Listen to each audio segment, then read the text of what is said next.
The Amazon holds secrets that can rewrite history.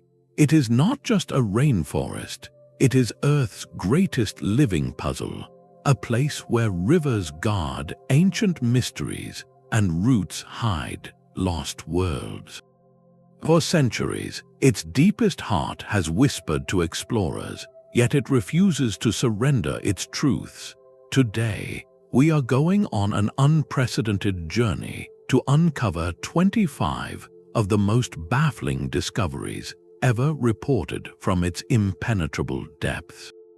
You will see evidence of forgotten civilizations that mastered the jungle, encounter biological wonders that defy science, and confront phenomena that blur the line between the natural world and the unexplained.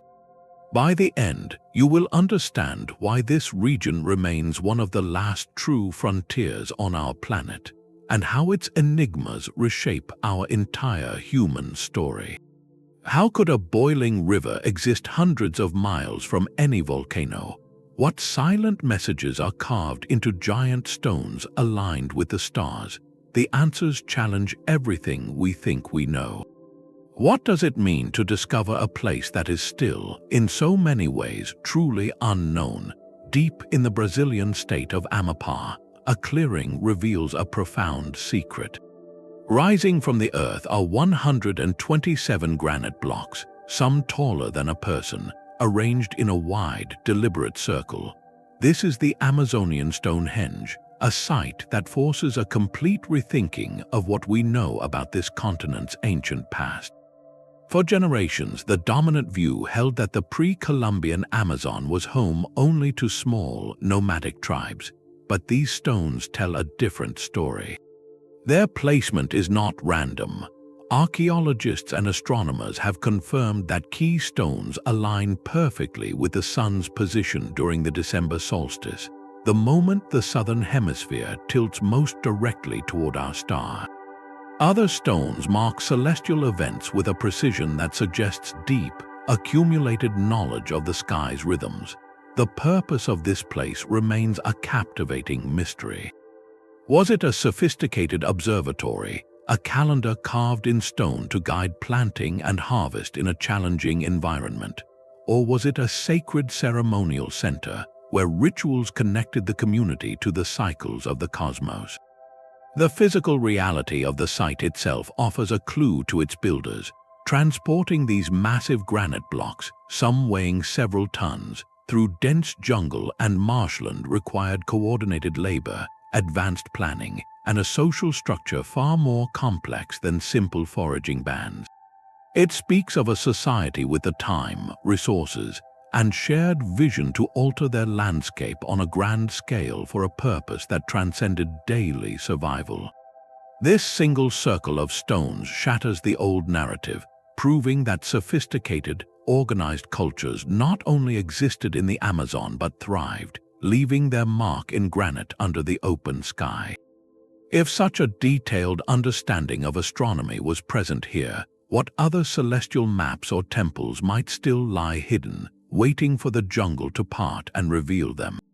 Yet the jungle conceals mysteries that are not carved in stone but written in steam and scalding water. Deep in the Peruvian rainforest, a river defies every law of expectation. The Tempishka, a name meaning boiled with the heat of the sun, is a 4-mile-long tributary where the water does not merely run warm, it boils. Plumes of vapor rise through the cool canopy, and temperatures along its course can reach a staggering 200 degrees Fahrenheit, hot enough to cause severe injury in seconds and a sobering reminder of the jungle's hidden power. For the local Ashaninka people, this river has long been a sacred site, a place of healing and spiritual significance woven into their understanding of the world. For geologists, however, it presented an almost impossible riddle.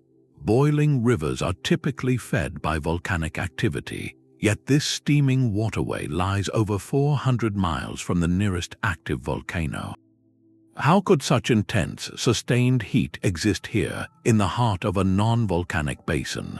The leading theory points to deep fault lines, cracks in the Earth's crust that may allow water to circulate miles downward, where it is superheated by geothermal energy before surging back to the surface.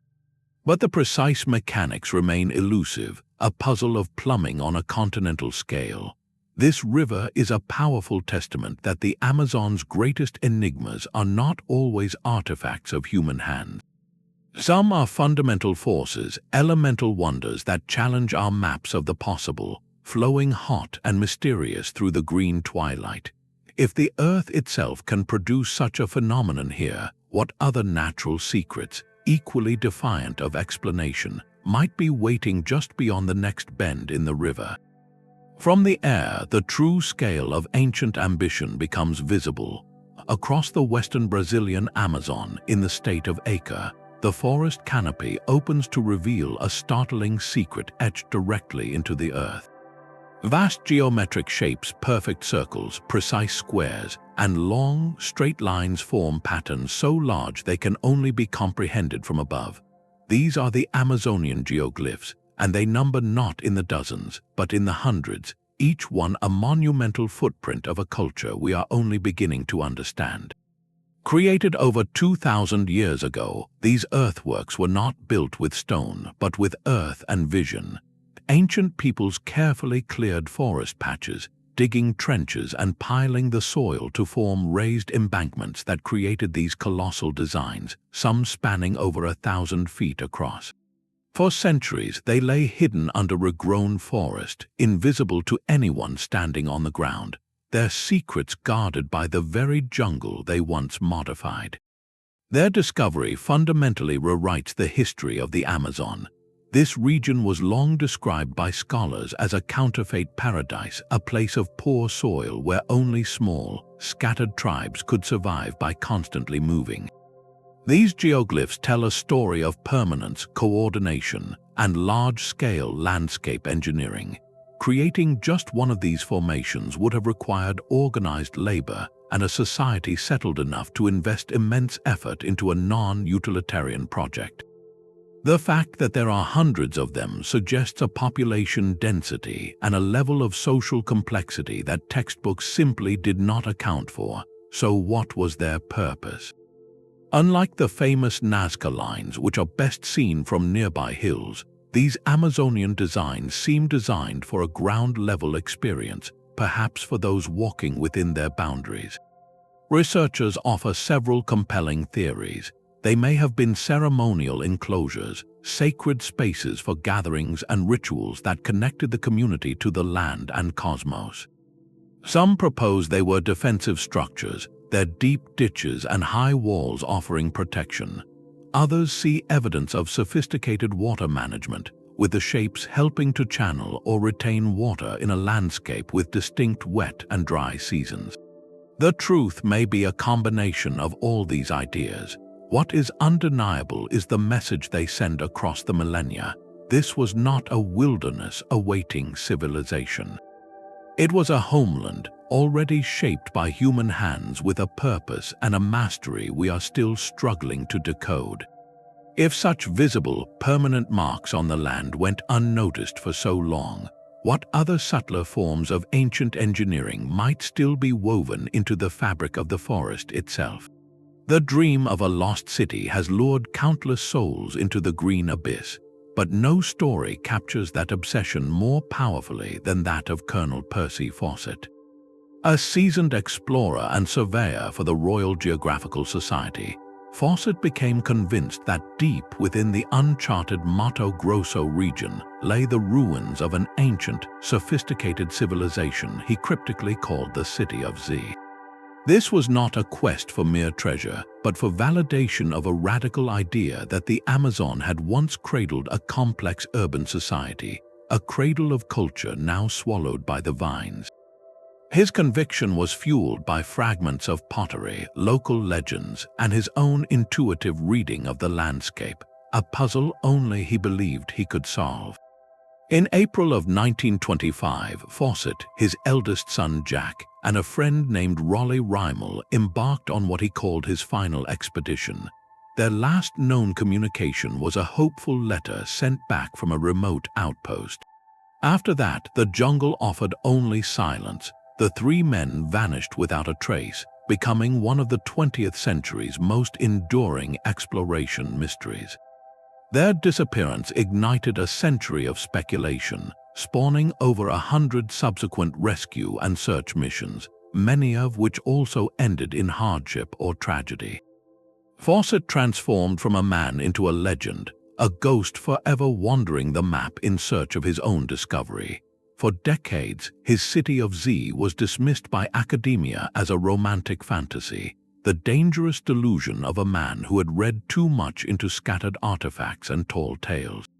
The official narrative held that the Amazon could not and did not support such grand settlements.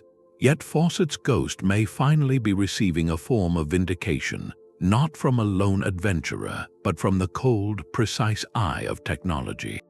Modern satellite surveys and LiDAR, a laser mapping system that can see through the forest canopy, have begun to paint a startling new picture of the very regions Fawcett explored.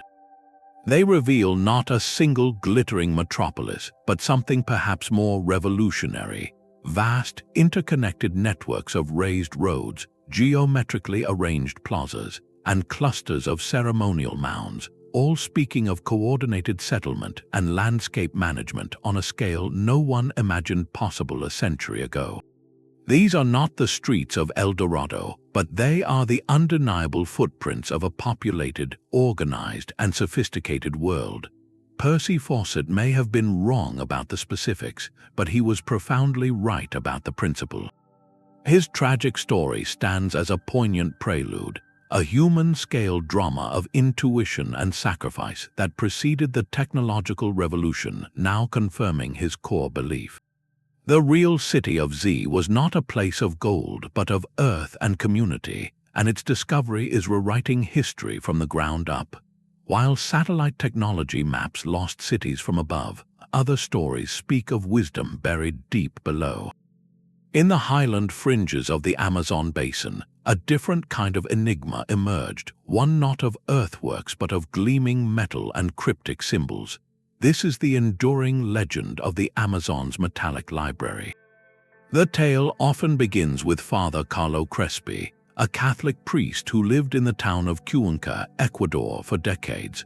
Over his long life, local indigenous people brought him a staggering collection of artifacts they claimed to have recovered from nearby caves. Among these were hundreds of strange metal plates, sheets, and plaques, many covered in intricate, raised designs. The symbols etched into them did not match any known writing system from the Americas. They depicted figures in what appeared to be ceremonial dress, strange animals, and celestial maps, suggesting a narrative or a record from a culture completely absent from the history books. Crespi, believing them to be genuine relics of a lost people, amassed them in a makeshift museum, creating a physical archive of the unexplained. The story grew even grander with the accounts of explorer Juan Morix in the 1960s. He claimed to have been led to a vast, artificial cave system deep within the jungle, where he witnessed a literal library, shelves upon shelves of thin, metallic books, each bound with metal rings and inscribed with unknown glyphs. He described the site as a meticulously crafted repository, a deliberate effort to preserve knowledge for a future age. To mainstream archaeology, these accounts are viewed with deep skepticism. Most of Crespi's original collection was lost in a fire, and the few surviving pieces have often been dismissed as modern forgeries or misidentified colonial artifacts. No scholar has verified the existence of Morix's cavernous library, and the story is generally categorized as a compelling modern myth, a blend of misinterpretation, wishful thinking, and perhaps deliberate hoaxing. Yet the legend persists with remarkable tenacity. Its power lies not in its provability, but in what it represents. The Amazon is a region that continuously yields anomalous objects, odd pottery, unusual metalwork, carvings in styles that fit no established timeline. Each new, genuine archaeological discovery in the jungle, like the geoglyphs or the stone circles, makes the idea of a lost, sophisticated culture feel less like fantasy and more like a historical possibility we simply have not yet fully uncovered. The remote cave systems of the Amazon are so vast and so difficult to access that definitive exploration is nearly impossible. The legend of the metallic library, therefore, becomes a powerful metaphor. It embodies the human longing to believe that the greatest truths are hidden, waiting to be found, and it mirrors the Amazon's own nature, an immense, layered mystery where every answered question seems to reveal two more. Whether a physical place or a profound story, it challenges the rigid boundaries of our understanding, asking us what we might be willing to believe if the right cave and the right book were ever truly found. The jungle's silence is not always empty. Sometimes it is a form of communication. In one of the Amazon's most remote corners along the borderlands of Brazil and Peru, that silence is guarded by a people so elusive they are known only by the name given to them by neighboring communities, the people of the owl. Reports from aerial surveys and rare, fleeting encounters describe a tribe of exceptionally short stature, a community of individuals whose physical presence adds a profound new layer to the human story of the rainforest. Their existence is not just an anthropological note, it is a living enigma, suggesting a lineage that may have walked a separate path for thousands of years, adapting to the deep forest in ways we can scarcely comprehend. These aren't sightings of mythical beings, but evidence of a real, sustained way of life. From the air, researchers have documented small, dome-shaped shelters woven from forest materials, temporary structures that appear and vanish with the seasons. Nearby, carefully cleared garden plots speak of a deep, generational knowledge of the soil and plants, a nomadic rhythm perfectly synchronized with the jungle's own pulse. They move, they cultivate, they live, all while maintaining a deliberate and total separation from the outside world. Their language is a mystery, their social structure a question mark, their very origins a puzzle written in genetics and tradition.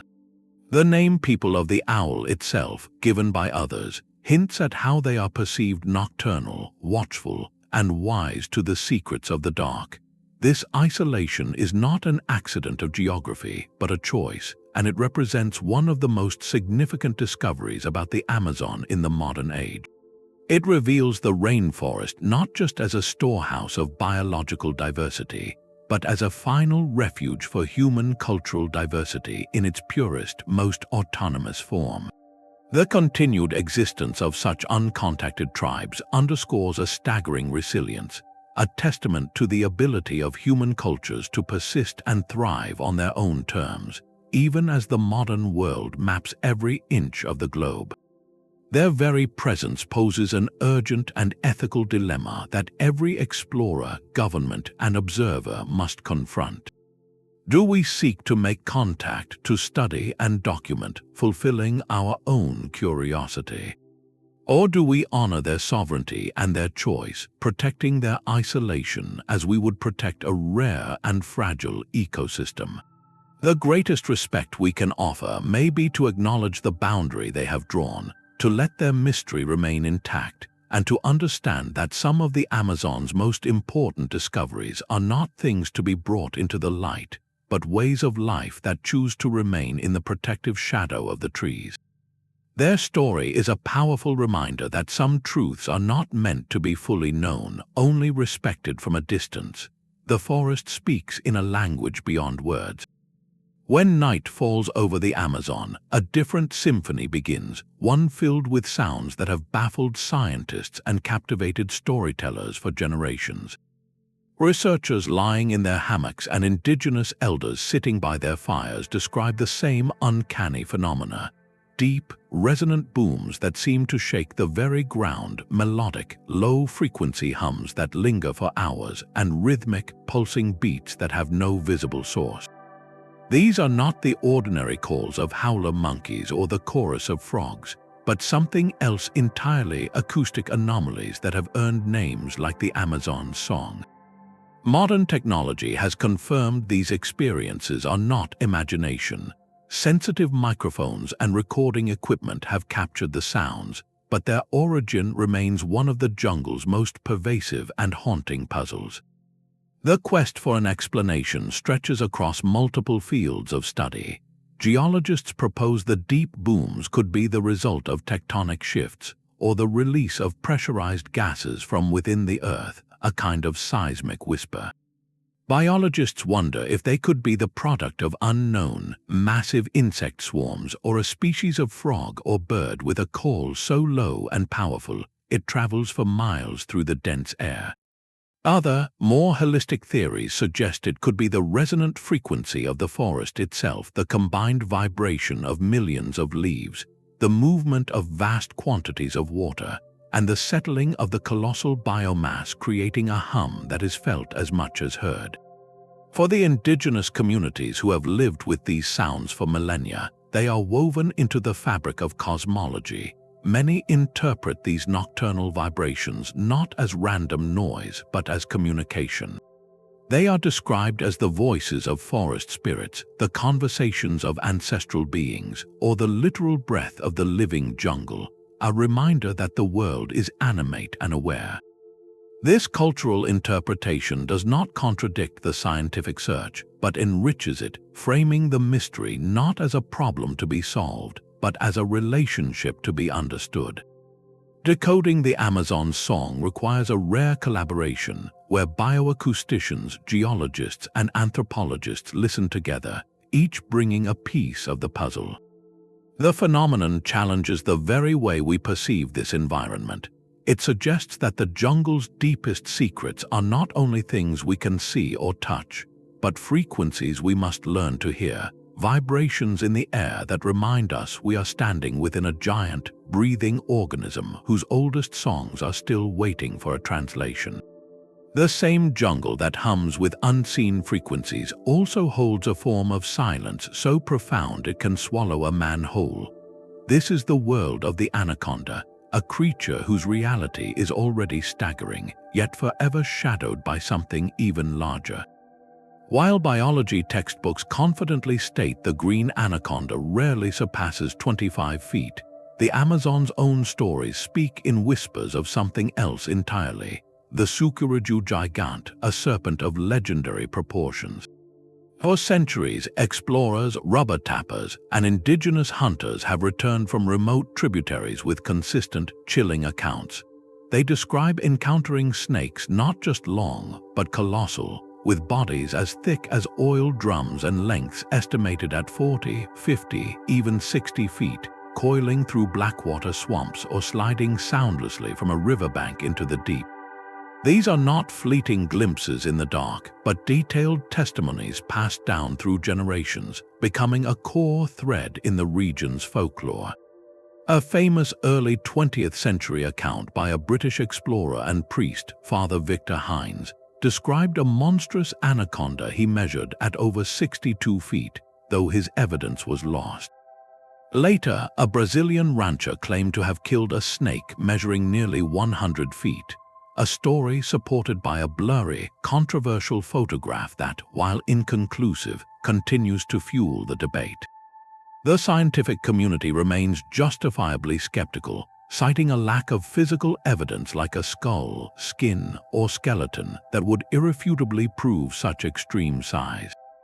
The verified record, after all, is a formidable but more modest animal, yet the persistence of the reports across vast distances and from unrelated witnesses presents a fascinating zoological puzzle. Cryptozoologists, those who study hidden animals, argue that the Amazon's geography itself makes the impossible plausible. The network of isolated oxbow lakes and vast, inaccessible swamps, known as agapo forests, are perfect time capsules. These flooded realms are rich with prey like capybara and caiman, and they experience minimal disturbance from humans. In such a refuge with abundant food and no natural predators, could a population of anacondas follow a different growth curve, living for centuries and reaching sizes that defy our current models? The legends of the Sucuraju gigant do more than chase a measurement. They challenge our certainty about the limits of life in a world we have not fully catalogued. This search is not merely for a bigger snake, but for a living relic, a whisper from an age when giants still roamed the wetlands. It embodies the thrilling possibility that in the Amazon's most secret waters, the line between known zoology and enduring legend remains tantalizingly and perhaps intentionally blurred. The Amazon's most enduring legacy might be written not in stone but in the very ground beneath our feet. Scattered across the basin are isolated patches of soil so distinct, so rich, they seem to defy the jungle's own rules. This is Terra Preta, the dark earth, a stark, fertile black island in a sea of nutrient-poor red clay. For generations, its existence puzzled scientists. How could these pockets of incredible productivity exist naturally in an ecosystem where heavy rains constantly leach away vital minerals? The answer, uncovered through painstaking analysis, reveals one of the ancient world's most profound acts of environmental engineering. Terra Preta is not a natural accident, it is a human-made masterpiece. Its dark color and enduring fertility come from a deliberate mixture of charcoal, broken pottery, composted food waste, manure, and bone. This was not casual dumping, but a sophisticated, intentional process, a form of ancient biochar technology. The charcoal, created through a controlled, low-oxygen burning of plant material, acts like a sponge, locking nutrients into the soil for centuries, even millennia. The pottery shards improve drainage and aeration, creating the perfect environment for beneficial microbes and fungi to thrive. This transformed the Amazon's challenging landscape. Where typical rainforest soil can only support small-scale, shifting cultivation for a few years before it is exhausted, Terra Preta plots remain astonishingly fertile. They can be farmed continuously, season after season, generation after generation. This discovery shatters the old myth of the Amazon as a place incapable of supporting large, settled societies. These dark earth gardens were the literal foundation for them. They provided the food security needed for populations to grow, for labor to be specialized, and for complex cultures to take root and flourish. The true mystery today is not what Terra Preta is, but the full scale of its lost knowledge. How widespread was this practice? What precise recipes and techniques did these ancient agroecologists use to create such a perfect, self-renewing soil? This wisdom was largely lost in the catastrophic demographic collapse that followed European contact, a silent tragedy written in the earth itself. Now, in a powerful twist, modern science is turning to this ancient solution to address our own planetary crises. Researchers study Terra Preta as a model for sustainable agriculture, a way to enrich depleted soils without chemical fertilizers. More importantly, they see it as a brilliant form of long-term carbon sequestration. The charcoal in the soil safely locks away carbon that would otherwise be in the atmosphere, making Terra Preta a 2,000-year-old blueprint for fighting climate change. This dark earth is the ultimate proof that the Amazon was never a pristine wilderness waiting to be conquered. It was a cultivated homeland, a vast, managed garden where human ingenuity worked in harmony with the forest, leaving a gift in the soil that is still bearing fruit today. In a world painted in 1,000 shades of green and brown, a flash of pure white is a shock to the system. The Amazon, a realm built on camouflage and vivid displays, holds within it a gallery of living ghosts, animals born without the pigment that defines their kind. These are the region's rare albino and leucistic creatures, and encountering one is like stumbling upon a secret the jungle forgot to hide. From the haunting, pink-eyed form of a river dolphin gliding through tannin-dark waters to the spectral silhouette of a white jaguar melting into the dappled understory, these animals are profound biological anomalies. They are the same formidable predators and iconic species, yet rendered in a palette that seems to belong to another world entirely. For biologists, each confirmed sighting is a precious data point, a natural experiment in genetics. Albinism, caused by a recessive gene that inhibits melanin production, is a rare but documented occurrence across the animal kingdom. Yet, the persistence of stories and occasional verified reports from the Amazon of white caimans, pale harpy eagles, and even light-colored monkeys sparks a deeper curiosity. In such a vast, interconnected, yet often isolated ecosystem, could there be pockets where these genetic lines have been concentrated, creating transient populations of these ethereal beings? The scientific pursuit is to understand the powerful pressures of natural selection in a closed system. An all-white coat or scales is a severe disadvantage in a landscape of shadows and sunlight, making hunting more difficult and the animal more visible to both prey and other predators. Studying these individuals helps map the delicate balance between random genetic drift and the unforgiving rules of survival. But to the human cultures who have shared this forest for millennia, the white animal carries a meaning that transcends biology. In many indigenous mythologies, such a creature is never seen as merely a genetic accident. It is a sign, a powerful omen. A white jaguar might be revered as a spirit guardian, a direct messenger from the forest itself, or viewed with caution as a portent of significant change. The pink river dolphin, or boto, is already a central figure in folklore, believed to be a shapeshifter that can assume human form. An albino boto is often considered especially potent, a king or queen of its kind. These cultural interpretations weave the animal into a larger story, transforming a biological rarity into a being of deep spiritual significance. This duality is what makes the phenomenon so captivating. The white creatures exist at the intersection of genetic code and ancient narrative, of measurable science and intangible wonder. They are ghostly reminders that even in a system as finely tuned as the Amazon, nature retains a boundless capacity for surprise and variation, painting its masterpieces sometimes in the most unexpected and breathtaking shades. The rivers that carve through the jungle today flow over a past that was once saltwater. Millions of years ago, a vast inland sea stretched across what is now the western Amazon basin, a warm, shallow ocean that teemed with life wholly alien to the modern rainforest. When the Andes Mountains rose, they trapped this sea, which gradually transformed into the massive freshwater system we know. But the ghosts of that ancient marine world are still being pulled from the mud. Among the most intriguing are the fossilized remains of prehistoric dolphins, creatures that tell a story of evolution taking a strange and isolated turn. These are not the ancestors of today's familiar bottlenose dolphins, but unique species that evolved in this landlocked sea, developing skull shapes and tooth arrangements found nowhere else in the fossil record.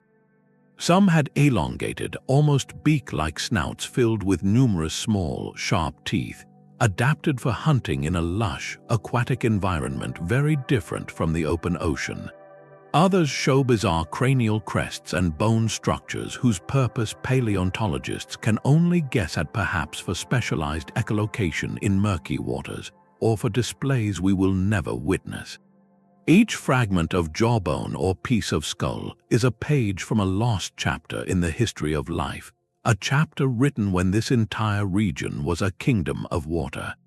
This paleontological puzzle is compounded by whispers from the present.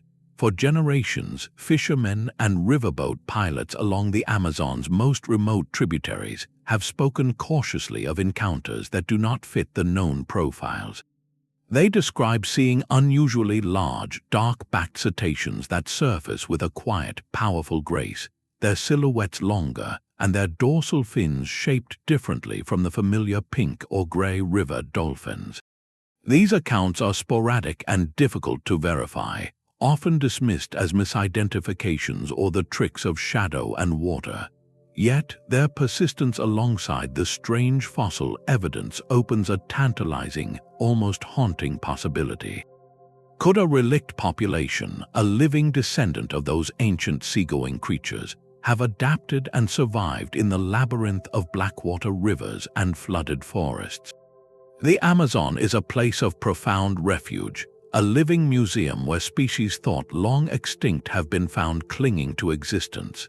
The idea that a unique lineage of freshwater dolphin, a holdover from that inland sea, might still patrol the deep channels is a powerful reminder of how little we truly know about these waters. Unraveling this mystery is a monumental challenge. The Amazon's fossil record is buried under hundreds of feet of shifting silt and dense vegetation, making systematic excavation nearly impossible. Most discoveries are accidental, unearthed by river erosion or during mining operations, offering only fleeting glimpses. To piece together the full story of the Amazonian dolphins, both the ancient and the possibly surviving, requires a patience as deep as the rivers themselves. It is a detective story written in calcium and time, where every recovered bone reshapes our understanding of adaptation and survival.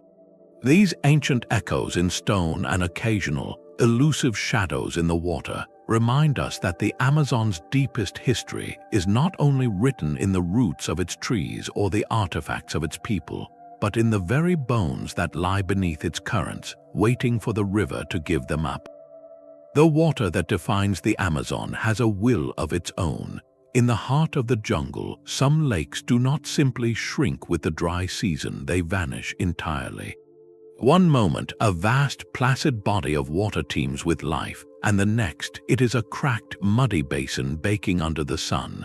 Then, with startling speed, it refills, often from no visible river or rainstorm, its returning waters sometimes cooler, clearer, or of a different chemical nature than before. This is the phenomenon of the disappearing and reappearing lakes, and Lake Parana in Brazil stands as a prime example of this hydrological magic trick. For the communities living nearby, these cycles are woven into the fabric of time and story. Many legends speak of these lakes as gateways, their muddy bottoms hiding portals to subterranean worlds or secret channels that connect to distant, sacred rivers. The water does not just evaporate, it travels, returning from a journey through the Earth's hidden veins. This cultural understanding frames the lakes not as inert features, but as living, breathing entities with their own rhythms and purposes. For hydrologists, however, these lakes present a magnificent scientific riddle. How can such a large volume of water simply drain away and return so efficiently? The leading explanation points to a geological secret beneath the soil: karst systems. This is a landscape built not on solid rock, but on soluble bedrock like limestone, which over eons is eaten away by slightly acidic rainwater, creating vast networks of caves, sinkholes, and underground rivers. Think of it as a colossal, rocky sponge lying beneath the jungle floor. During the wet season, this sponge soaks up excess water, filling the lake from below. When the rains cease, the water table drops, and the sponge begins to wring itself out through hidden conduits, draining the lake sometimes completely. Later, when water elsewhere in the system builds up, it flows back through these same hidden pipes, refilling the basin from its very foundations. The water's altered temperature or composition is a clue telling scientists it has traveled a long, isolated path through the cool, mineral-rich darkness underground. Proving this model, however, is a task of almost mythical difficulty. Mapping these subterranean labyrinths in an environment as dense and remote as the Amazon is a monumental challenge, requiring a combination of satellite data, ground-penetrating radar, and sheer exploratory courage. Each disappearing lake is a keyhole view into a hidden world, and understanding its mechanics is crucial for a much larger puzzle. The Amazon's water cycle is a primary engine of the planet's climate, with vast quantities of moisture evaporating from the forest, forming clouds, and influencing weather patterns across continents. These enigmatic lakes are critical nodes in that system, acting as natural reservoirs that regulate flow and maintain humidity even in dry times. Their cyclical dance of disappearance and return is more than a curiosity. It is a perfect metaphor for the jungle's own enduring rhythm of retreat and resurgence, a reminder that the true heart of this place often beats quietly and unseen deep below the surface. The forest canopy is not just a roof, it is a veil. For centuries, it concealed a truth so profound it redefines the very word civilization. Beneath the endless green, the earth holds the memory of cities, but not of stone and sprawling plazas as we might expect. These were garden cities, a form of urban life so perfectly adapted to its environment that when it faded, the jungle reclaimed it with a swiftness that fooled us all. Emerging from the data of airborne laser scans, these lost settlements, like those in the upper Tapajos Basin, reveal a breathtakingly different model of ancient life. The LiDAR maps show not chaotic clearings but deliberate clusters, dozens of raised earthen mounds arranged in circular or rectangular formations, served as platforms for homes and community spaces, lifting them above seasonal floods. Connecting these residential islands were straight, raised causeways that cut through the landscape, evidence of planned movement and social connection. Surrounding these hubs, the scans suggest something even more revolutionary: vast, modified forests. These were not farms in our traditional sense, but managed ecosystems, orchards of fruit and nut trees, groves of palms, and patches of soil enriched by human hands, creating a productive, living larder that sustained a population potentially in the tens of thousands. This was a symbiotic existence, a society that did not conquer the rainforest but collaborated with it, shaping the wilderness into a productive, inhabited garden on a monumental scale. Their golden age, from roughly 500 to 1400 AD, represents a pinnacle of sustainable living we are only beginning to comprehend. Which makes their disappearance all the more haunting. The great mystery of these garden cities is not how they lived but why they were left behind.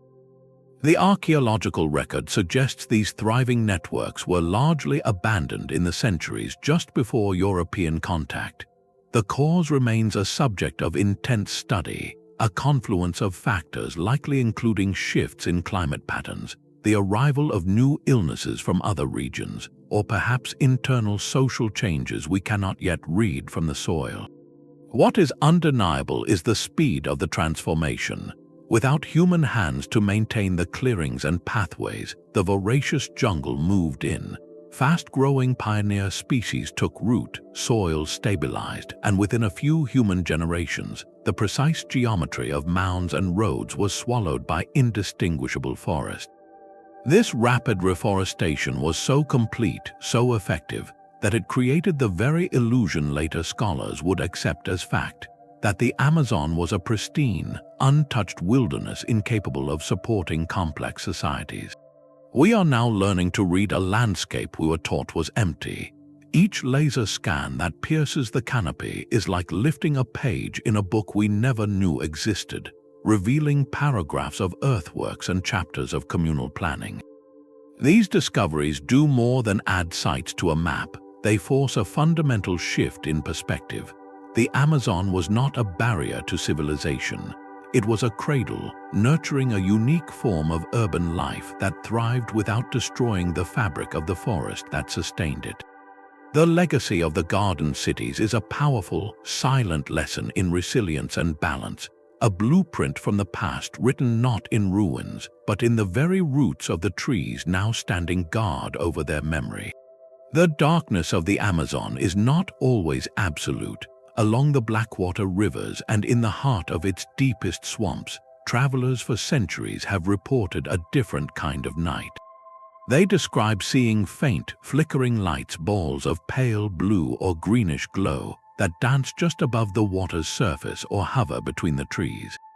These are the Wisps, known in folklore as Fool's Fire, ghost lights that have ignited both wonder and dread in every culture that has encountered them. In the Amazon, however, they are more than just a curious glow.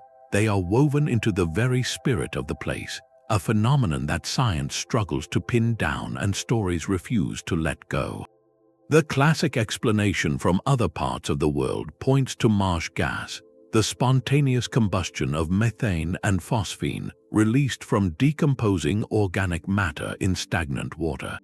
Yet many who have witnessed these Amazonian lights argue they behave differently. They are said to move with a seeming intelligence, sometimes retreating when approached, other times appearing to lead the observer on a path, only to vanish and leave them disoriented in the impenetrable dark. This specific behavior is what gives them profound cultural weight. For many indigenous communities, these are not random chemical reactions. They are spirit lights, the lanterns of forest guardians or the souls of ancestors, sometimes seen as guides, other times as tricksters meant to lead the unwary away from safe paths and deeper into the jungle's embrace. These stories are not mere superstition. They are sophisticated survival narratives, warnings encoded in myth about the very real dangers of traveling alone at night in an environment where a single wrong turn can be fatal. The scientific search for a physical cause is a formidable challenge. Could it be an unusually potent form of bioluminescence, perhaps from dense clouds of specialized fungi or microorganisms that thrive in the unique humidity? Some researchers have proposed rare atmospheric electrical phenomena, like slow, silent corona discharges from the intense charge differentials that build in the jungle air. Others suggest complex optical illusions, where the interplay of extreme humidity, temperature layers, and utter darkness plays tricks on the human eye, creating mirages of light where none exist. The problem is one of evidence. By their very nature, these lights appear unpredictably in the most inaccessible places. Setting up calibrated instruments to capture them is nearly impossible, and first-hand accounts, while compelling, are anecdotal. This leaves us in a fascinating space of not knowing. The will-o'-the-wisps of the Amazon exist at the perfect crossroads of perception, physics, and folklore. They are a reminder that some of nature's most captivating displays resist easy categorization. To see one is to stand at a threshold, witnessing a phenomenon that could be a quirky byproduct of swamp chemistry, an undiscovered natural wonder, or something that belongs to an older way of understanding the world, where the forest itself is alive and communicating in a language of light and shadow. They are the jungle's own elusive lanterns, and they illuminate nothing so clearly as the enduring mystery of the land they haunt. Their profound isolation raises one of anthropology's greatest questions: how did they get here? The origins of the Amazon's most remote tribes, communities living with what we might call Stone Age technology, are a puzzle written in blood and language. Their presence in the deepest jungle is not a recent retreat, but likely the result of journeys made thousands of years ago, and the clues they carry within them tell conflicting, fascinating stories. Genetic studies of some isolated groups reveal markers that suggest an incredibly ancient lineage, a separation from other Native American populations so distant it might indicate they descend from a different, earlier wave of migration across the Bering Land Bridge, or perhaps even a subsequent lost coastal journey. They are, in a sense, living relics of humanity's first explorations of the Americas. Yet this genetic story is often at odds with the tale told by their words. The languages spoken by many of these tribes often belong to small, unique families with no demonstrable links to any known language group outside the Amazon, as if their speech evolved in a sealed chamber over countless generations. This creates a paradox. Are they the direct descendants of the continent's very first pioneers, or did they arrive later, developing their culture in such profound seclusion that all external traces vanished? The answer may lie in the jungle itself, for their most compelling adaptation is not in their tools but in their minds. These communities possess an encyclopedic, intimate knowledge of the rainforest that can only be built over immense time frames. They understand the medicinal properties of hundreds of plants, the behavioral patterns of every animal, and the subtle seasonal signs that dictate movement and harvest. This is not a survival guide that can be quickly learned. It is a deep cultural library, accumulated and refined over hundreds of generations, living in direct partnership with this specific environment. Their entire way of life is a sophisticated technology, one made of tradition and observation rather than metal. Unraveling their origins, therefore, is far more than an academic exercise. It is a race against a ticking clock. Each external contact, whether intentional or from encroaching development, brings risk, not just of conflict, but of introduced illness against which they have no immunity, and cultural erosion that can dissolve millennia of accumulated wisdom in a single generation. The loss of one of these tribes is not merely a demographic tragedy. It is the burning of a unique library of human knowledge, a final chapter closed on a way of understanding the world that we can never reconstruct. They are, in every sense, living mysteries. Their traditions, their stories, their very existence hold keys to understanding the myriad paths our species has walked. They represent a thread of human history that has run parallel to our own, untouched, asking us to consider what it truly means to be adapted to a place, and what priceless insights vanish when the last guardians of a deep, green past are gone. The landscape itself remembers the giants, scattered across the Bolivian Amazon, rising from the seasonally flooded savannas, are thousands of strange, forested mounds. Locals call them lomas or forest islands, each one a dense, circular clump of trees and shrubs standing like a green oasis in an open sea of grass. For years, their origin was a quiet enigma, another unexplained feature of a mysterious land. But science has now given these islands a breathtaking origin story, one that reaches back over 10,000 years. They are not natural hills nor the work of ancient human engineers. They are the legacy of true titans, the extinct giant ground sloths. Imagine a creature the size of an elephant, covered in shaggy fur, with massive claws designed for digging and stripping branches. This was Megatherium, a megafauna that once browsed these very plains. Researchers now understand that these gentle giants were prolific landscape architects. Through their constant digging for roots and tubers, and their deposition of nutrient-rich waste, they gradually built up these elevated mounds. Over centuries, their activity transformed the soil chemistry and topography, creating elevated refuges that, after the sloths vanished, became the perfect seedbeds for trees. These lomas are not fossils but living monuments. The unique plant communities thriving on them today are a direct, enduring consequence of behaviors that ceased millennia ago. The sloths are gone, but their gardening still shapes the forest. This tangible evidence of a lost world makes the next part of the mystery so compelling. In the most remote reports from the Amazon's deepest recesses, there are whispers that defy this timeline. For over a century, missionaries, explorers, and indigenous accounts from isolated regions have sporadically described encounters with large, slow-moving, hairy beasts that match no known living animal, but bear a startling resemblance to descriptions of ground sloths. These tales speak of creatures seen at the water's edge or moving through dense thickets, solitary and seemingly out of time. From a scientific standpoint, the survival of a population of megafauna like Megatherium is considered virtually impossible. The ecological footprint of such a large animal would be difficult to hide, and no physical evidence like bones, hair, or clear photographs has ever been verified. Yet the persistence of these stories is a phenomenon in itself. They speak to the powerful, almost primal hold that these extinct creatures maintain on our imagination. The Amazon, with its vastness and profound isolation, feels like a place where the rules of time and extinction could, just maybe, be suspended. The lomas are the proven, physical truth of the sloth's ancient reign. The stories are the haunting, unproven echo of their possible memory. Together, they create a perfect dialogue between the known and the unknown. The mounds are silent testimony to a world that was. The myths are a flickering hope for a world that might, against all odds, somehow still be.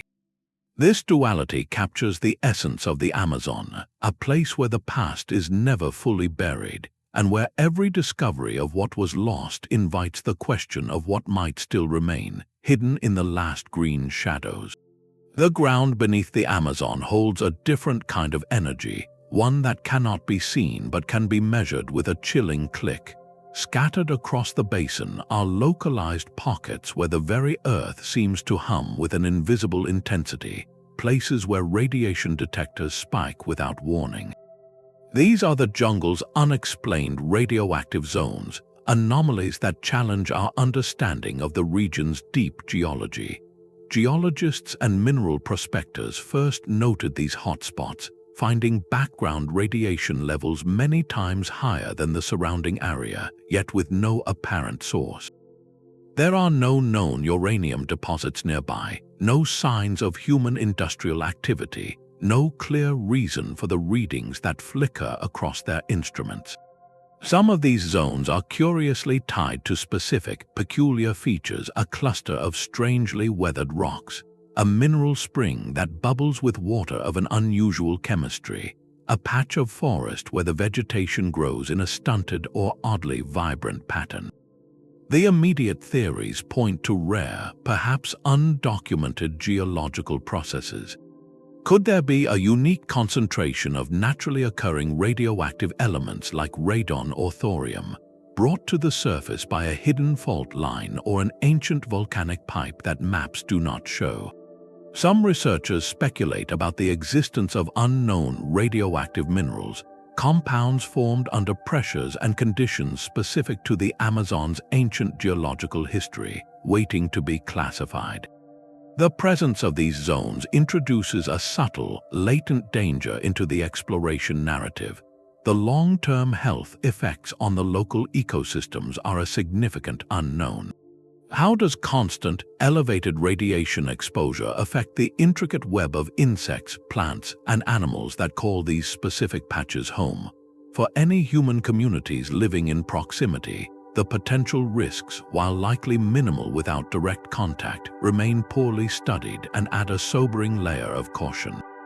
Investigating these areas is a task fraught with difficulty. Simply reaching them requires navigating some of the most challenging terrain on Earth, and conducting thorough, long-term studies demands specialized equipment and rigorous safety protocols that are nearly impossible to maintain in the remote jungle. As a result, these hotspots remain largely enigmatic, marked as curious blips on scientific surveys but seldom explained. They force a humbling realization. The Amazon's deepest secrets are not always grand ruins or colossal creatures. Some are elemental, silent, and potent, woven into the fabric of the stone and soil. These radioactive whispers remind us that discovery here is not just about what the jungle shows us, but also about what it quietly emits, an invisible signature from the deep earth that we have only just begun to detect. High on remote cliff faces, tucked into secret grottos, the stone beehives wait. These are not natural formations, but deliberate, domed structures of fitted rock, their rounded shapes giving them an organic, almost otherworldly appearance against the jungle walls. Discovered in scattered locations across the western Amazon, these so-called beehive tombs stand as one of the region's most architecturally distinct and culturally mysterious archaeological finds. They represent a funerary practice completely unlike anything else documented from pre-Columbian South America. While other cultures built elaborate burial mounds or interred their honored ones in ceramic urns, this unknown group chose to construct these resilient stone chambers, often in places of breathtaking inaccessibility. Reaching them requires effort and intention, a final journey that separated the resting place of the individual from the daily world of the living below. The tombs themselves are masterclasses in simple, enduring engineering. The stones are carefully selected and stacked without mortar, yet the dome design distributes weight so effectively that many have remained intact for centuries, resisting the relentless push of roots and the torrents of seasonal rain. This very resilience has been their salvation, protecting their contents from the looters who have ravaged so many other accessible sites. Inside these silent chambers, researchers have found a curated collection of offerings. Alongside the physical remains are pottery vessels of unique design, stone tools, and occasionally ornaments made from shell or bone. These are not the treasures of kings, but the personal possessions of a community, items that held meaning for the journey ahead. The selection tells a subtle story. It suggests a belief system where death was not an end, but a transition to another state of being, one where the individual might need these familiar objects. Yet who were these people? This is the central, haunting question. The artifacts within do not match the material culture of any known, named civilization in the Amazonian archaeological record. The tomb locations, high on cliffs or hidden in caves, speak of a desire for seclusion and perhaps protection, both for the departed and for the sacred nature of the site itself. Were they a small, isolated culture that developed these practices entirely independently, or are they a distant branch of a larger group whose other traces have been completely erased by the forest? The time frame of their use is another layer of the puzzle. Without extensive excavation and carbon dating, a difficult task given the tomb's remote and fragile settings, we cannot yet place them precisely within the long timeline of Amazonian history. They could be relatively recent, from just a few centuries before European contact, or they could reach back a millennium or more. Each sealed dome is a literal time capsule, holding the physical answer to these questions, waiting for the moment it can be studied with the care it demands. The symbolic meaning of the beehive shape itself invites quiet contemplation. Was it meant to represent the dome of the sky, a protective shell, or perhaps even a womb, signifying a return to the earth and a potential rebirth? Without written records or living cultural descendants, we can only infer from the architecture itself. Its rounded, complete form feels intentional, a geometric expression of a cultural idea about wholeness, eternity, or sanctuary. These tombs, therefore, are more than just burial sites. They are the last architectural signatures of a lost people, their final statement carved not in words but in stone and placement. They remind us that human history in the Amazon is not a single, unified story, but a tapestry of countless threads, many of which have frayed and vanished, leaving behind only the most durable knots like these silent, stony hives clinging to the cliffs, keeping their secrets safe in the green heart of the world. These geometric patterns are not the work of ancient hands, but of the living earth itself. In the open savannas that punctuate the Amazon basin, the ground organizes itself into a startling, almost artistic display. Here, the landscape is dotted with perfectly circular patches of bare, reddish soil, each one surrounded by a lush, vibrant ring of tall grass. From above, they look like a vast, natural polka dot pattern or the scattered beads of a broken necklace. These are the Amazon's own fairy circles, a phenomenon whose eerie precision mirrors the famous formations of the Namib Desert half a world away. Their discovery in South America sent a ripple of excitement and confusion through the world of ecology.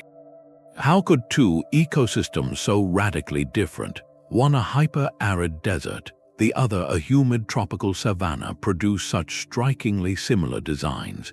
The circles themselves are deceptively simple in appearance, yet their formation is a complex puzzle that challenges our understanding of how plants compete and cooperate. Each barren patch can be several feet across, and the circles are often spaced with a remarkable, even regularity across the terrain, creating a landscape that feels meticulously planned. This precise geometry is the heart of the mystery, because nature is rarely so orderly by accident. It suggests a powerful, invisible rule at work, a feedback loop between life and the landscape that we are only beginning to decipher. Scientists have proposed several compelling theories, each championing a different architect for these patterns. One leading idea points to subterranean engineers, termites. Certain species are known to clear vegetation above their nests, and their underground tunneling could alter soil drainage and nutrient availability, creating a halo of more robust plant growth around a central, depleted zone. Another school of thought argues this is purely a plant story, a dramatic example of resource competition. In this model, the grasses on the periphery are so efficient at sucking water and nutrients from the soil that they create a dead zone in the center, a sacrifice that ensures the strength of the ring. The plants, in essence, sculpt their own environment through their collective thirst. More speculative theories wonder if the circles are a legacy of human activity, perhaps the ghostly footprints of long-vanished settlements where concentrated habitation altered the soil chemistry for centuries. Or perhaps they are caused by unique mineral deposits or gases seeping from below, creating conditions only the hardiest perimeter grasses can tolerate. The true answer likely involves a subtle interplay of these factors, a dance between insects, plants, water, and soil that reaches a stable, patterned equilibrium. Studying these circles is more than solving a local curiosity. It is a window into a fundamental principle of biology. They demonstrate how life, even in a place of abundance, can self-organize into patterns to manage scarcity, optimize resource use, and create stability. The Amazonian fairy circles prove that this language of geometry is a universal one, spoken by ecosystems across the planet. They are a living diagram drawn on the Earth itself, waiting for us to learn how to read it. The cliffs along the Rio Negro hold a gallery of dreams from a world we never knew. Etched into the dark stone and painted in faded ochre are figures that defy our zoology textbooks, a menagerie of the impossible gazing out from the rock. This is the prehistoric rock art of the Amazon, and it presents a puzzle not of construction but of perception. The artists, working thousands of years ago, meticulously rendered scenes of daily life and ceremony. But among the familiar tapirs and turtles are beings that stop a modern observer cold. There are humanoid figures with elongated, almost insect-like limbs, or heads crowned with radiant halos of lines that could be hair, feathers, or energy. Other images show composite creatures part jaguar, part serpent, part bird, locked in a silent dance across the stone canvas. These are not careless doodles. They are precise, repeated motifs, suggesting these forms held deep, shared meaning for the people who painted them. The central question hangs in the humid air. What were they looking at? One compelling possibility is that they were documenting a lost bestiary. The Amazon has undergone dramatic climatic shifts over the millennia, with savannas expanding and forests retreating. Could these strange figures represent species that thrived in those different environments, creatures that later vanished when the jungle returned? Perhaps the composite beings are not literal portraits, but symbolic representations of clan totems or spiritual concepts, the jaguar's strength fused with the bird's vision to depict a shaman's power, or a serpentine form representing the winding river itself, a deity of movement and life.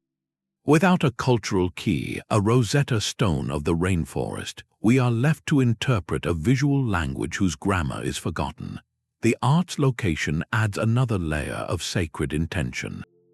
These panels are often found in exceptionally remote sites, along treacherous stretches of river or deep within caverns, places that required significant effort to reach.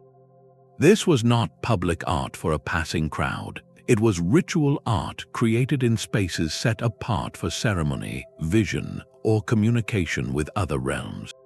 The act of painting in such a place was likely as important as the image itself, a spiritual technology to make the unseen visible and fix it in the enduring memory of stone. To stand before these panels today is to feel the weight of that silence. We can admire the skill, analyze the mineral content of the pigments, and carbon date the organic binders, but the stories they tell, the prayers they encode, the warnings or histories they preserve remain just beyond our grasp. The artists saw their world with a clarity and a cosmology we can only glimpse through this fog of time. Each enigmatic figure is a direct challenge to our understanding, a reminder that the Amazon's deepest history is painted in symbols on the walls of its own cathedral, waiting for the day we might finally learn to see through the eyes of the first people who called this green, whispering world home. The most enduring structures are those that never stop growing. Woven into the explorer lore of the Amazon are fleeting accounts of a different kind of bridge, one not built but grown. These were the legendary living bridges, formed not from cut timber or stone, but from the guided, patient manipulation of the jungle's own sinuous massive woody vines known as lianas. Early adventurers wrote of encountering these organic spans across treacherous ravines and fast-flowing tributaries, describing them as sturdy, woven pathways that seemed to emerge naturally from the forest itself. To modern ears, it sounds like a fable, but the concept points to a form of engineering so elegant it borders on alchemy. Imagine a community identifying a strong, flexible liana species on one side of a gap. Over years, perhaps generations, they would carefully guide its growing tip across the divide, securing it to a tree or anchor point on the far side. As the vine thickened and matured, they might train additional vines alongside it, weaving them together to create a broad, stable walkway that grew stronger with each passing season. This was not construction in our sense, it was a partnership with time and biology. A living bridge would self-repair, withstand floods that would sweep away any log structure, and ultimately become indistinguishable from the surrounding canopy. Its very existence represents a pinnacle of sustainable design, where human need and natural growth became one process. The profound mystery today is not whether such a thing was possible. Botanists confirm many lianas are strong enough and can be guided, but why we find so little physical proof? The answer lies in the nature of the artifact itself. Unlike geoglyphs or pottery, a living bridge is a perishable technology. Once the community that maintained it moved on or could no longer tend to its training, the jungle would reclaim it. The supporting trees might fall, the vines would grow wild, and within a century, the deliberate pathway would dissolve back into the chaotic tapestry of the forest. This creates a haunting gap in the archaeological record. We have the early written accounts, and we have the botanical knowledge that makes it feasible, but the structures themselves have mostly vanished, leaving behind only the compelling idea. This absence forces a humbling question. If something as substantial as a living bridge could disappear so completely, what other perishable, organic technologies have been lost to the green silence?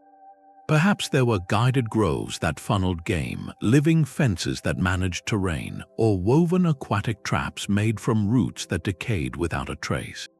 The search for remnants of these living bridges, then, is more than a quest for a physical crossing. It is a search for a mindset, a testament to a culture that saw the forest not as a warehouse of raw materials, but as a collaborative partner. They did not just live in the Amazon, they thought with it, using its own rhythms and growth to shape their world. This elusive discovery symbolizes a harmony so deep that the boundary between culture and nature simply ceased to exist, leaving behind only the whisper of a path that once grew, rather than was built, across the void. The stone that remembers also knows how to sing. Beyond the painted cliffs and hidden tombs, the Amazon conceals a different kind of chamber, one where the very air carries a melody. In the few documented cave systems deep within the basin, like those whispered about in the remote Serra do Divisa range, explorers encounter an auditory marvel, rooms that do not merely echo but resonate. When a person speaks or hums a particular note, or when a gust of wind funnels through a hidden fissure, the cave itself answers. It might produce a clear, sustained harmonic tone, a chorus of overlapping echoes that seem to dance around the chamber, or a low, whistling hum that vibrates through the stone underfoot. These are the singing caves, natural instruments carved by water and time, and their music is a puzzle written in frequency and form. For the geologist, the mystery is one of physical acoustics. The phenomenon likely stems from a perfect and rare convergence of factors. The chamber must have a very specific shape, perhaps a smooth, domed ceiling or a long, cylindrical tunnel that acts like the body of a colossal flute or the chamber of a guitar. The rock itself may have a unique crystalline composition or density that allows it to vibrate at a precise pitch. Some researchers theorize that hidden underground streams or waterfalls within the cave system could be the source, their constant flow of water and air through narrow channels generating a steady, resonant tone audible in certain chambers. Yet confirming any of this is a monumental task. These caves are often located in areas of extreme isolation, their entrances choked by vegetation or accessible only by traversing dangerous terrain. The interiors can be unstable, home to wildlife, or prone to sudden flooding, making the kind of slow, careful scientific survey needed to map their acoustics a perilous undertaking. This inaccessibility means most reports remain in the realm of compelling anecdote, leaving the true scope of the phenomenon unknown. This sonic mystery, however, transcends mere geology. If such spaces exist, it is almost certain the ancient peoples of the Amazon knew them. One can easily envision how a cave that sang back to a human voice, or that emitted its own wind-driven melody, would be woven into the sacred fabric of a culture. Such a place would not be just a shelter, but a temple. It could have served as a ceremonial site where chants and drumming were amplified and transformed by the stone itself, creating an immersive sensory experience that connected participants to what they might perceive as the voice of the earth. The cave becomes a collaborator in ritual, its natural acoustics shaping music and prayer into something felt in the bones. This auditory layer adds a profound dimension to our understanding of the Amazon's hidden world. It suggests that exploration here is not solely a visual pursuit. To truly know these spaces, one must also listen. The secrets of the jungle are not all locked in silent stone or buried in dark soil. Some are suspended in the air, waiting for the right note, the right breath of wind to bring them to life. These singing caves remind us that the deepest mysteries engage all our senses, and that sometimes the most important discovery is not something you find, but something you finally hear. The sky above the jungle keeps its own ledger of impacts. For generations, loggers working remote concessions, bush pilots navigating endless green, and elders from riverside villages have shared eerily consistent stories. They speak of sudden, silent flashes that turn night into day, of brilliant fireballs streaking down through the atmosphere, followed moments later by a deep, concussive boom that shakes the trees and sends wildlife into a panic. These are the accounts of the jungle meteors, unexplained aerial events that end with a terrestrial thud somewhere in the unimaginable vastness below. In the days or weeks after such an event, some who venture into the area might find a small, scorched clearing, a patch of trees all flattened in a radial pattern, or strange, glassy black stones nestled in the soil rocks known as impactites, formed from sand fused by the intense heat of an object entering the atmosphere. Yet, despite these compelling clues, a definitive answer almost always remains just out of reach. The jungle, in its relentless way, is the perfect custodian for these cosmic secrets. A fresh impact scar, even 12 feet across, can be obscured by the fast-growing canopy in a single rainy season. Vines and fallen leaves quickly blanket any crater, while tropical rains dissolve and wash away all but the most resilient fragments. What might be a clear, decade-long research site in a desert becomes an untraceable mystery here within a year. This rapid erasure leaves investigators with a haunting collection of half-stories and partial evidence. Many of these events are undoubtedly small, natural meteorite falls, the ordinary debris of the solar system meeting the Earth's largest target. But the scale and violence described in some of the older reports have fueled a more dramatic line of inquiry. Could some represent rare, high-altitude airbursts, similar to the Tunguska event that flattened 800 square miles of Siberian forest in 1908, but on a smaller, localized scale? Such an explosion, occurring a few miles above the canopy, would release a shockwave capable of devastating a circular area below without leaving a classic crater, only a radial pattern of fallen trees and perhaps some exotic mineral fragments. The ecological signature of such an event could linger for centuries in the soil chemistry and the age distribution of the trees that later regrow, a subtle fingerprint waiting for the right scientist to notice. This is where the mystery truly deepens, moving from astronomy into the realm of cultural memory and environmental detective work, separating genuine cosmic events from localized folklore or even from other explosive phenomena, like rare methane ignitions or electrical storms, becomes an immense challenge. Each account must be weighed, each fragment analyzed, and each disturbed forest patch studied with the knowledge that the jungle is already working to heal the wound, covering the evidence with a living, green blanket. These stories remind us that the Amazon's enigmas are not all buried in its soil or hidden in its rivers. Some are delivered from the void, brief, fiery messages from space that the forest receives, records in its own way, and then quietly, patiently begins to forget. The river's surface is a mirror that sometimes reflects more than the sky. Across the Amazon basin, from the wide, muddy expanse of the Solimões to the narrow, blackwater igarapés, a specific kind of story is told wherever boats gather.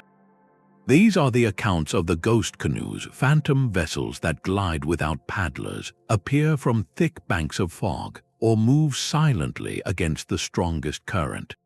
To a modern eye, they might be dismissed as floating logs, tricks of the light, or the mind playing games in the profound isolation of the waterways. Yet the persistence of these tales, woven into the fabric of countless indigenous cultures and echoed in the journals of 20th century explorers, suggests something deeper is being witnessed. These are not random sightings, but reports filtered through a profound understanding of the river as a living, remembering entity. In many traditions, an unmanned canoe is never just an empty boat. It is often seen as a manifestation, the vessel of a spirit whose journey in this world was cut short on these very waters. It might be considered an omen, a silent warning from the river itself to turn back or change course. Other stories describe these phantom crafts as protective entities, the silent patrols of river guardians who watch over certain sacred stretches, their unexplained presence a sign that one is entering a space that demands respect. The consistency is striking. The descriptions often emphasize the unnatural silence of the craft, its impossible maneuverability, and the way it simply vanishes when one tries to approach, as if it were made of the mist itself. This cultural embedding transforms the phenomenon from a simple oddity into a meaningful piece of a worldview. For communities whose lives are intimately tied to these waterways, the river is a highway, a pantry, and a grave. It has carried generations, witnessed countless stories, and holds the memory of those it has claimed. The idea that these memories could occasionally surface, taking the form of the most fundamental tool of river life, the canoe, is a powerful metaphor. It speaks to a perception of the landscape as inherently storied and animate, where the past is not gone but flows just beneath the present moment. Even pragmatic modern travelers, equipped with GPS and outboard motors, have returned from remote tributaries with uneasy reports. They speak of seeing a distinct carved dugout canoe holding a steady course far from any village, only to have it disappear behind a bend and be utterly gone when they follow. Others recount the chill of seeing a boat-shaped silhouette in the fog that dissolves as the air clears, leaving nothing but empty water. while logic suggests mirages, submerged debris suddenly bobbing to the surface, or even elaborate floating vegetation mats, the emotional resonance of the experience lingers. These stories endure because they touch on the essential mystery of the Amazon's arteries. To travel its rivers is to navigate time as much as distance. You are floating on the same currents that carried the first human migrations, the great trading networks of the garden cities, and the tragic journeys of the rubber boom. The water has seen everything. The legend of the ghost canoe, therefore, becomes a cultural expression of that weight. It is the river's way of reminding us that its currents carry more than water. They carry history, loss, and a silent, watchful presence that has borne witness to all of it. Whether a trick of perception or a glimpse into a layered reality, these phantom vessels ensure that no one who truly knows these waters ever feels entirely alone upon them. The journey is always shared with the echoes of all who have paddled before. The river's currents carry more than water. They carry the oldest stories, told in tongues we are only beginning to hear.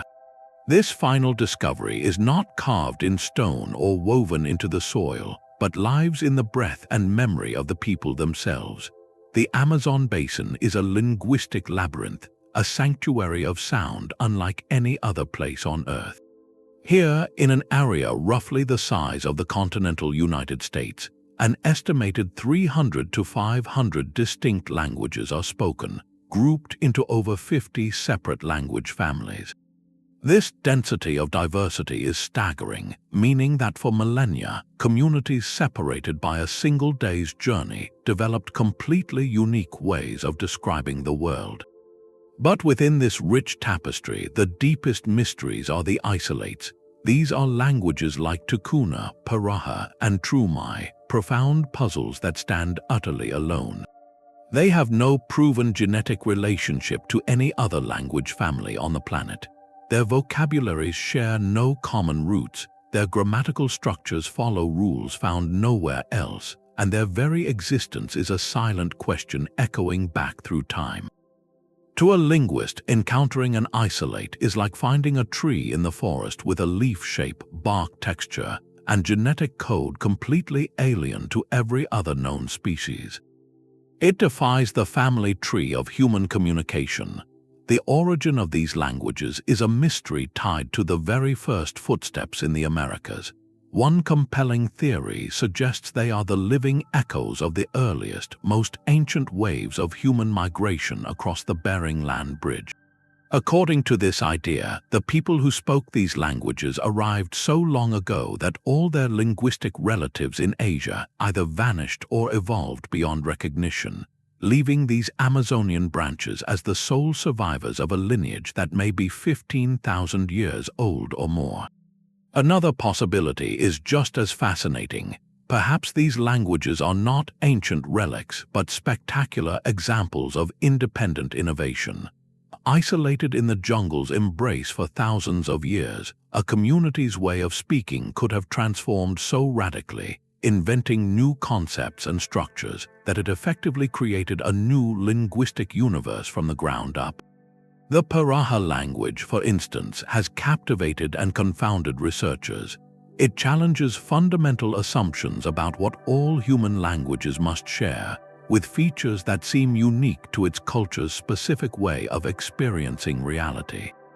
Each of these linguistic isolates is far more than a collection of words for river, jaguar, or rain. It is a unique window into human cognition, a discovery not of artifact but of mind. A language shapes how its speakers perceive time, relationships, quantity, and color. It encodes a philosophy, a way of being in the world that has been refined over countless generations in conversation with the specific wonders and challenges of the rainforest. When a language like this disappears, it is not merely a list of vocabulary that is lost. An entire cognitive world vanishes. A way of seeing and thinking that took millennia to build is silenced forever. This is the urgent, quiet crisis unfolding beneath the canopy. Globalization, cultural shift, and economic pressure are causing these unique tongues to fade, often within a single generation, as younger speakers adopt more dominant languages. The race to document and understand these linguistic isolates is a race against a profound kind of extinction. Preserving them is not an academic exercise. It is the preservation of a fundamental piece of the human mystery itself, a testament to the breathtaking creativity and adaptability of the human spirit.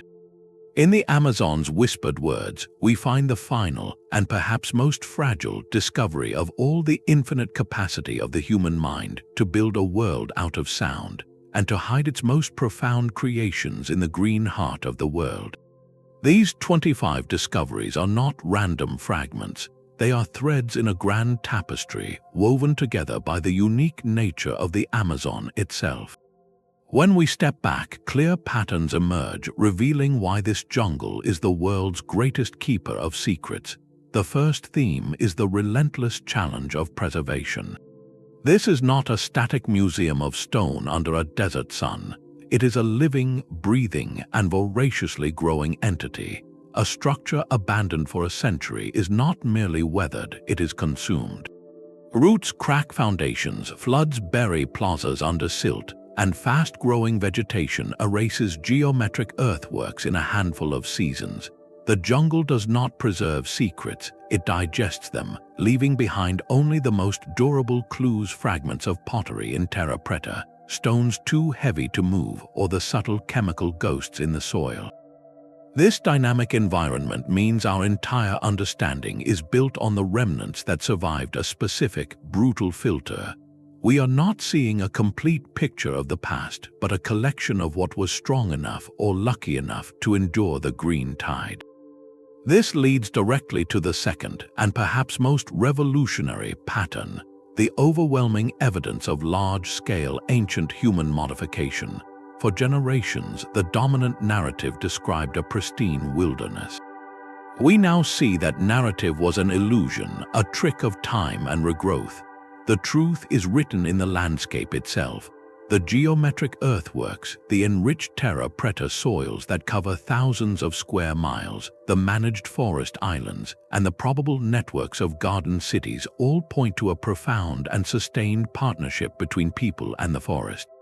These were not passive inhabitants, but active landscape architects who shaped their world on a colossal scale to create a sustainable, productive home. The discovery of this pattern forces a humbling realization. We are not exploring an untouched wilderness, but the overgrown gardens and abandoned homes of a once thriving civilization. The jungle is not hiding a void, it is hiding a history. Within that hidden history, a third powerful theme emerges: the persistent blurring of lines between natural and supernatural explanations.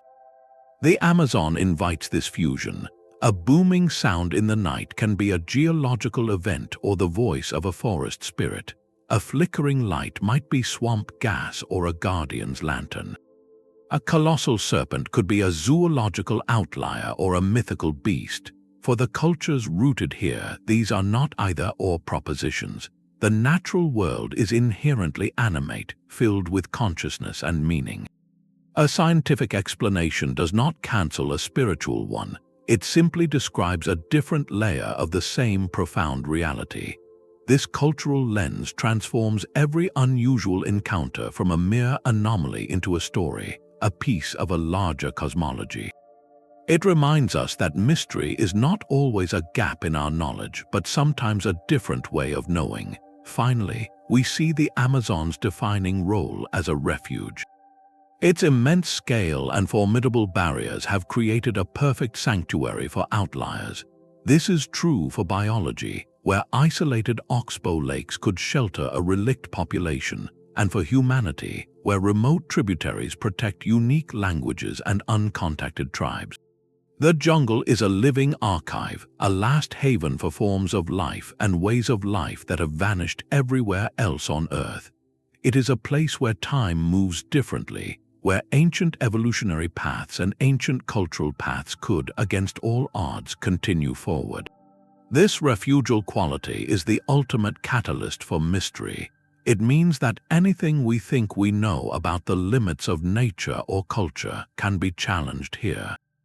Understanding these interconnected themes, preservation versus consumption, humanized landscapes, fused explanations, and the refuge effect transforms our list from a catalogue of curiosities into a coherent story. The Amazon's mysteries are not accidents. They are the inevitable products of a place too vast, too complex, and too alive for any single truth to dominate for long. Each discovery, whether a singing cave or a lost city, is a point of light in a vast darkness, and together they illuminate not just specific secrets, but the beautiful, enduring pattern of the unknown itself.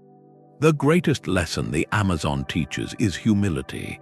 It shows us that the world remains far stranger and far more full of stories than our maps have ever dared to suggest. Our journey through these 25 unexplained discoveries reveals the Amazon as far more than a collection of trees and rivers. It is a living archive, a challenge to our knowledge, and a testament to the enduring power of the unknown. From the astronomical stones of Amapá to the isolated languages with no relatives, each mystery peels back a layer, showing us that history here is deeper, life is stranger, and human achievement is more ingenious than we ever imagined. We have walked in the footsteps of lost garden cities and listened for the song of hidden caves, realizing that the true story of this place is not one of emptiness, but of profound presence. It is a narrative written in dark earth and geometric patterns, in whispered languages and silent stone. These enigmas remind us that exploration is not a relic of the past but a continuing imperative, driven by curiosity and respect. Every satellite pass that maps a new earthwork, every careful step taken to protect an uncontacted tribe's territory, every sample of soil analyzed from a Terra Preta garden is part of the same great endeavor to listen to what the jungle has been trying to tell us all along. As the Amazon faces unprecedented change, understanding these secrets becomes not just an intellectual pursuit, but a race to preserve a world of wonders. The very forces that hid these mysteries for centuries, the rapid regrowth, the remote rivers, the protective canopy, are now under threat. With each loss of forest, we risk losing not just trees, but chapters in the human story, blueprints for sustainable living, and biological wonders we have not yet even named. The discoveries we have shared are not endpoints but starting points. They are invitations to look at this immense green world with new eyes, to see it not as a resource to be extracted, but as a library to be read, a museum to be studied, and a home to be honored. Let this be an invitation to wonder, to question, and to protect the greatest mystery of all our planet's last great wilderness. Which of these 25 discoveries fascinated you the most? Was it the idea of a boiling river born far from any volcano, the silent geometry of the garden cities, or the haunting possibility of a living language with no family? Share your thoughts in the comments below and subscribe to journey with us into the world's next great unknown. The map is never finished, and the greatest discoveries, after all, are still waiting.